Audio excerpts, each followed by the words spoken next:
Hey guys, what is up and welcome to a new League of Legends video. So for today's video, I wanted to do something a little bit different than I usually do and talk about the early PBE stages. Because as I'm sure you know, the live server just recently got updated, so in turn, the PBE server also just recently got updated with patch 7.4 that will be coming in about 2 weeks. But there are some very interesting changes, some of them are actually quite damn big that I wanted to discuss with you guys about, some of them also affecting the champions that I play. So if this is a type of video that you will enjoy, then let me know by simply hitting that like button.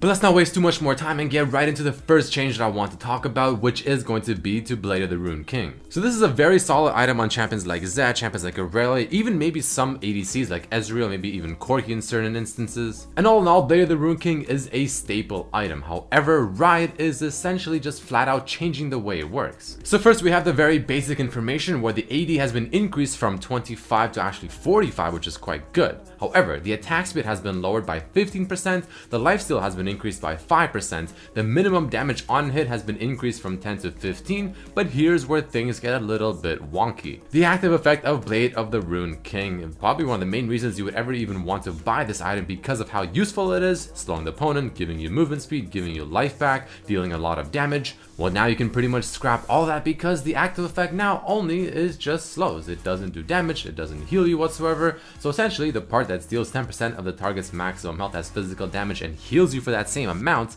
is flat out removed. Now this was, in my opinion, the best reason as to why you would ever want to get Blade of the Ruined King. This active effect was gorgeous. It would offer you so much potential to actually do what you want to do. The slow effect was absolutely useful, but the part that deals the damage and also gives you back HP was it's just so damn useful. Now the part that's also a little bit weird is the fact that apparently it still will cost you 3,400 gold. So even with it being nerfed to this point where its active effect is arguably almost kind of useless now, it still costs you the same amount of gold, which is very strange. Now there are some posts from writers stating that, well, for Blade of the Ruined King, they're actually looking into maybe new things that they can implement into the active effect that will replace what it used to do, or I guess what it currently does on the live servers, dealing damage and giving you back HP.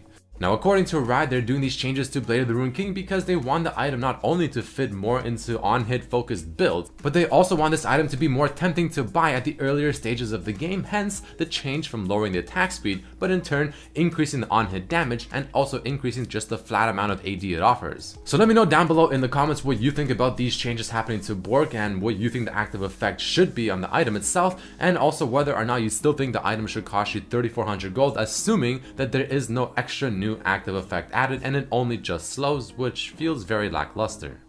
But following the changes happening to Blade of the Ruined King, there are also some changes happening to Black Cleaver. Now, Black Cleaver has been one of the most staple items in League of Legends, and apparently it is among the most bought items in the game, period. But this really isn't all that of a surprise. I mean, the item is a fairly cheap one. It offers you tankiness, it offers you AD, it offers you armor shred, it offers that for the whole team technically, and it also offers you movement speed, and it also offers you 20% CDR. So they're further nerfing the item to make it fit a specific kind of niche in League of Legends rather than almost every single damn champion in the game that can do any form of kind of AD armor shred sort of damage will want to buy it. So the changes to this item are as follows. The health has been increased from 300 to 400, again giving it sort of that more bruisey feel. The attack damage has been lowered by 10, and the build path has been changed to a Phage plus a Kindle Gem rather than a Phage plus a Caulfield's. And just to sort of rub it in your face, the total cost has been lowered by just 50 gold. Now this is definitely going to be kind of a big hit to Black Cleaver just because of, well, I mean, it's a pretty damn OP item at the moment, and they just wanted to fit a very specific type of champion pool rather than just a bunch of champions all together grabbing it. But then again, I still think champions like Zed, champions even like Misfortune will still most likely buy this item. I mean, it's only losing 10 AD, but getting 100 extra HP, that's actually somewhat of a worthy trade-off in my honest opinion. So even though they're trying to nerf it down and trying to make it sort of more focused on specific types of classes, I don't think this will do the best job at that. But according to the writer post here on this Reddit thread, you can see that they're also nerfing lethality on Youmuu's, which has been lowered by 5 actually, and they're also possibly nerfing Edge of Night's active, even though it actually just recently got buffed. It's almost as if Riot is finally realizing that this whole armor shred, whether it's percent armor or lethality, is just getting a little bit out of hand because every single damn champion that deals any form of AD damage is pretty much building them now. So I'm very curious to see what exactly they do here. But moving along to the next really big change happening in patch 5.4 currently on the PBE server is going to be the one happening to MAOKAI. Currently, MAOKAI is arguably one of the best tank top laners in the entire game, along with Nautilus, because not only do they bring a lot of CC to the kits, they bring completely just amazing engage for the team, they have that great AoE control with the ultimates, and he's just very, very hard to kill. Well, first things first, his Q ability is getting its mana cost increased. Rather than being 45 at every rank, well, it'll only start at 45 and go up by 5 every single rank. But the big change happening is going to be to his sapling toss, his E ability. Now currently when you throw the sapling, it does initial damage when it lands, and then it chases the target, which does further damage. Well, what do you know? The initial impact damage is just flat out removed. It no longer does any damage when you throw it and it lands. It now only does damage if it chases the target and actually makes contact. So in other words, MAOKAI is pretty much losing about a third of the power on his E ability. Just a third of the damage is flat out removed. Gone and never seen again. Now I'll be honest, as someone that doesn't necessarily play that much top lane and someone that doesn't like to deal with these tanky type champions, this is great news to me. But if you're a MAOKAI player, then this is gonna be not something you'll be very happy about, because again, you are pretty much losing about a third of your damage on your E ability, which is gonna be your main form of harass and trade potential in the laning phase, and it's a pretty big deal. You can almost even go as far as to say as that MAOKAI, this patch is officially getting fucked. Now this is definitely something that I want to hear your opinion about down in the comments below. Do you think that they're going a little bit overboard with the changes happening to MAOKAI? Is this a little bit too much? Maybe they're targeting the wrong area? What do you think? Again, let me know down in the comments below. Now another very quick thing I want to discuss is somewhat of a rework happening to cho'gath. Now I'm sure some of you have already heard about this in the previous PvE patch, but it got removed and it got replaced again in this current PvE patch instead. But essentially cho'gath is receiving some very big changes, the first of which being his E ability now has a new max rank at 10 stacks and also a new max size. But the biggest thing is his feast, because now his feast makes him much larger of a champion. So first and foremost, his ultimate still does true damage, but instead now it scales off of his bonus health rather than scaling off of his bonus AP. But what's interesting about his ultimate now is the fact that he can have more than 6 stacks, and the size growth will actually cap at 10 stacks. But now his size is not only just much larger, this synergizes with his new E ability, but he no longer loses his stacks, half of them, upon death. He no longer gets 2 stacks from a champion kill, and kills on minions and monsters no longer refund 50% of the cooldown and cost. So these are definitely some very cool changes happening to cho'gath, truly making him feel like this big monster from the void, but at the same time, it also begs the question, is AP cho'gath dead? Is that even a thing anymore? Because now his ultimate, again, no longer scales off of AP, instead scales off of HP. Personally, I feel like if you really want to, you can probably still play AP cho'gath, though it doesn't seem it'll be as effective, because now playing tank cho'gath with maybe a bit of AP, so for instance Rod of Ages, maybe a Rylai's Crystal Scepter, and then just actual tank items, could be the most beneficial and the wisest way to play him, again, since his ultimate has that really cool now HP scaling passive.